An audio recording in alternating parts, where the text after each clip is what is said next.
నమస్తే, welcome to SS9 news. నేను ఆశ.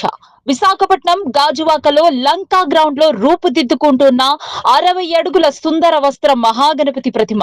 ఈ సందర్భంగా Sundarakanda cinema unit hero Nara Rohit, heroine Sridevi సందర్శించారు.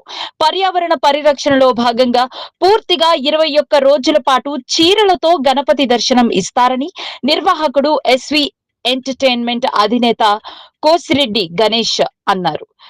ప్రతి ఏటా విశాఖలో భారీ వినాయక విగ్రహం నెలకొల్పడం విశేషమని, అలాగే ఈ ఏడాది కూడా గాజువాకలో వినాయక ఉత్సవాలు ఘనంగా నిర్వహిస్తున్నామని తెలిపారు. ప్రతి సంవత్సరం మన విశాఖపట్నం గాజువాక లంకా మైదానంలో భారీ ఎత్తున గణేష్ ఉత్సవాలు చేసుకోవడం అందరికీ తెలిసిన విషయమే.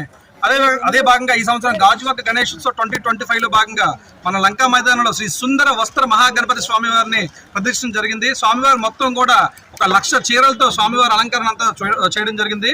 దీన్ని చీరాలకు చెందిన 26 మంది కళాకారుల దగ్గర నుండి మొత్తం రూపొందించడం జరిగింది. ఈ రోజు ప్రత్యేకంగా మన సుందరాకాండ మూవీ టీమ్ నారా రోహిత్ గారు మరియు వాళ్ళ బృందం అంతా కూడా డైరెక్టర్, ప్రొడ్యూసర్, హీరోయిన్స్ కూడా స్వామివారిని చూడడం జరిగింది. చాలా ఆశ్చర్యానికి లోనయ్యారు. మన విగ్రహాన్ని కూడా చూసి చాలా హ్యాపీగా ఫీల్ అయ్యారు. మనకి 21 రోజుల్లో మళ్ళీ ఒకసారి దర్శనానికి వచ్చి ఒక రోజు పూజ కూడా చేసుకుంటామని చెప్పారు. ఆయనతో పాటు మన గంటా శ్రీనివాస గారు తనయుడు గంటా రవితేజ గారు కూడా ప్రత్యేకంగా రావడం జరిగింది. ఆయన కూడా స్వామివారిని చూడడం జరిగింది. చాలా హ్యాపీగా ఫీల్ అవుతున్నాడు. మహాగణపతిని సుందర వస్త్ర మహాగణపతిని ఈ సంవత్సరం కూడా నెలకొల్పడం జరిగింది. ఈ సందర్భంగా నారా రోహిత్ గారు వాళ్ళ బృందం, సుందరకాండ సినిమా డైరెక్టర్లు వాళ్ళ బృందం అంతా కూడా మా ఈ గణపతిని సందర్శించడానికి వచ్చారు. ఇది మాకు చాలా ఆనందకరం.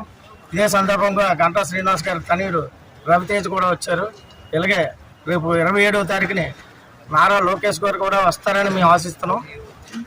ఈ గాజువాక ప్రఖ్యాతిని చాలా ప్రపంచ పటంలోనే ప్రత్యేకంగా చూపించే విధంగా మా తమ్ముడు SV ఈవెంట్ వాళ్ళు చాలా ఘనంగా ఈ కార్యక్రమాన్ని నిర్వహిస్తున్నారు.